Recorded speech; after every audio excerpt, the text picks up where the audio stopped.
जिले, अलग अलग प्रखंडों से आए हुए इस प्रकोष्ठ के तमाम मजबूत कार्यकर्ता साथियों का आज इस कार्यक्रम में मैं स्वागत करता हूं।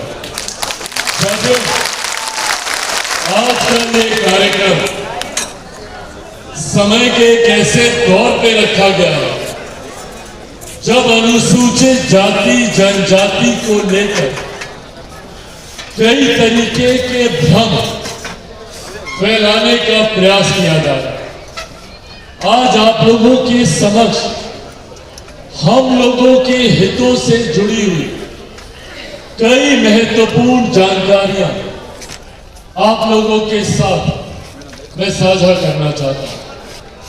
अनुसूचित जाति जनजाति हमारे समाज का एक ऐसा अभिन्न अंग है जिसको दशकों से प्रताड़ित करने का प्रयास किया गया, जिसने सदियों से प्रताड़नाएं झेलने का काम किया, भेदभाव के शिकार हुए, निरंतरता में अपने अधिकारों के लिए हम लोगों को संघर्ष करना पड़ा और ये संघर्ष आज भी थमा नहीं है। आज भी ये बदस्तूर जारी है। आज भी हम लोग को अपने छोटे छोटे हक अधिकारों के लिए हम लोगों को प्रयास करना पड़ता है, संघर्ष करना पड़ता है, लड़ाई लड़नी पड़ती है। इस लड़ाई को अंजाम तक, एक सुखद सकारात्मक अंजाम तक लेकर जाने की सोच के साथ मेरे नेता ने जिसे अपना नेता माना, डॉक्टर बाबा साहेब भीमराव अंबेडकर जी, उन्होंने संविधान के माध्यम से कई ऐसे प्रावधान बनाने का काम किया जिसके पीछे की सोच सामाजिक न्याय से जुड़ी हुई थी, सामाजिक समानता से जुड़ी हुई थी, सामाजिक अवसरों से जुड़ी हुई थी, ताकि समाज में हमें एक बराबर के अवसर मिले, एक बराबर के अधिकार मिले, एक जैसा सम्मान मिले। अफसोस डॉक्टर बाबा साहेब भीमराव अंबेडकर जी ने दशकों तक इस लड़ाई को लड़ने का काम किया, संवैधानिक अधिकार हम लोग को दिलाने का काम किया, और फिर भी उनके रहते हुए हम लोग इस लड़ाई को उस अंजाम तक लेकर नहीं जा पाए। कई पीढ़ियों ने संघर्ष किया।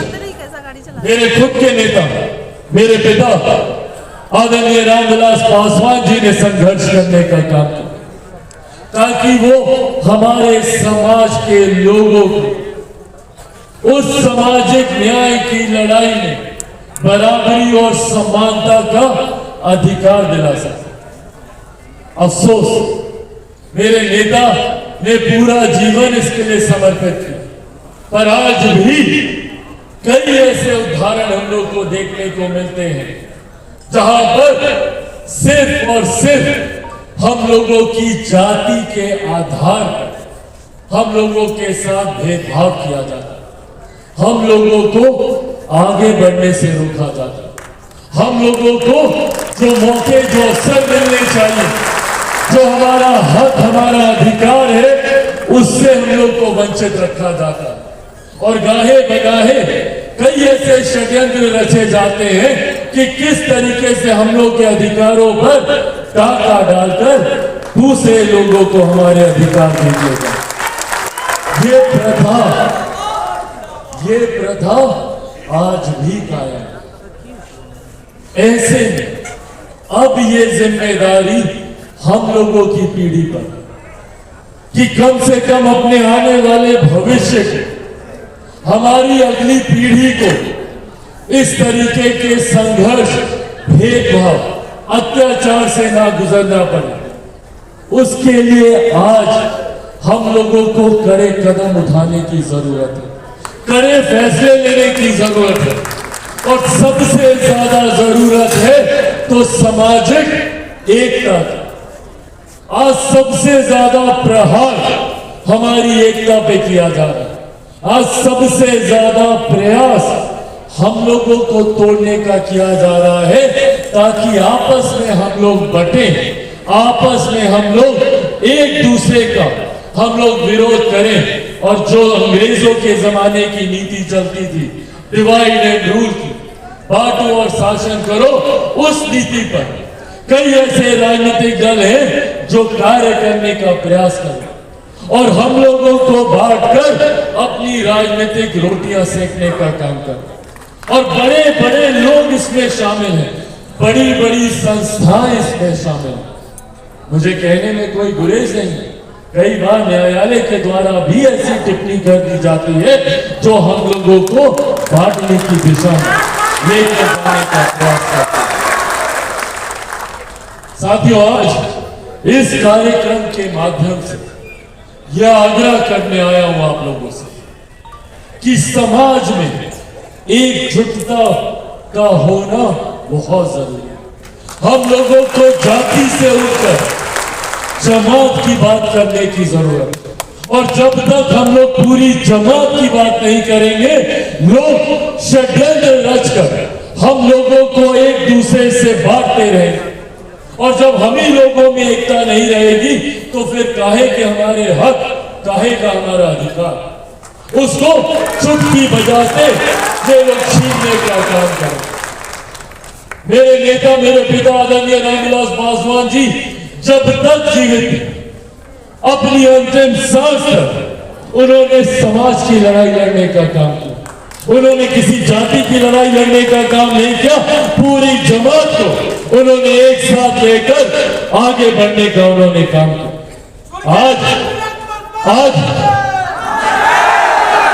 आज कई ऐसे राजनीतिक दल हैं जो बड़े बड़े हमारे आदर्श, हमारे नेताओं के ठेकेदार बनने का प्रयास कर रहे हैं।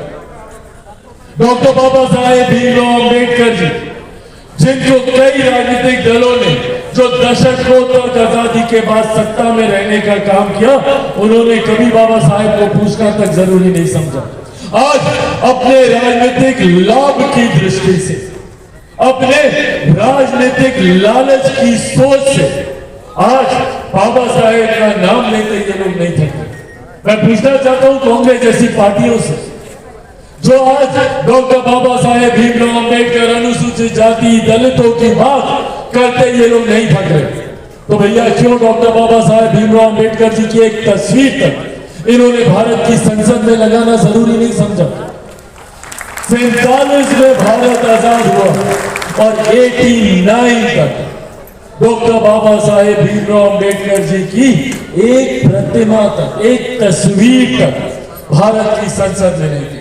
आज मैं तीसरी बार का सांसद हूं। जिस संविधान की शपथ खाकर मैं उस संसद में जाता हूं, उसी संविधान के रचयिता, उसी संविधान के निर्माता की तस्वीर तक भारत की संसद में नहीं हो, इसकी मैं कल्पना भी नहीं कर सकता।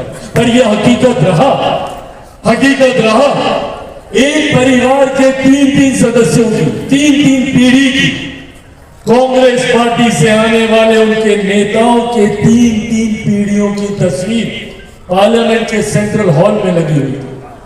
और डॉक्टर बाबा साहेब भीमराव अंबेडकर, जिन्होंने हमारे संविधान को बनाने का काम किया, जिन्होंने हम लोगों को हक, अधिकार, संवैधानिक अधिकार दिलाने का काम किया, उनकी तस्वीर भी नहीं। और ये लोग बात करेंगे, ये लोग बात करेंगे दलितों की, ये लोग बात करेंगे अनुसूचित जाति की, ये लोग बात करेंगे हम लोग के हक, अधिकार, सम्मान दिलाने की, जिन लोगों ने हमारे नेता बाबा साहेब तक को सम्मान देने का काम नहीं किया, उनको चुनाव हरवाने का काम किया। पहली बार देश में अगर किसी नेता ने डॉक्टर बाबा साहेब भीमराव अंबेडकर जी को सम्मान देने का काम किया, उनका तैल चित्र भारत की संसद में लगाने का काम किया, वो हमारे नेता आदरणीय रामविलास पासवान जी,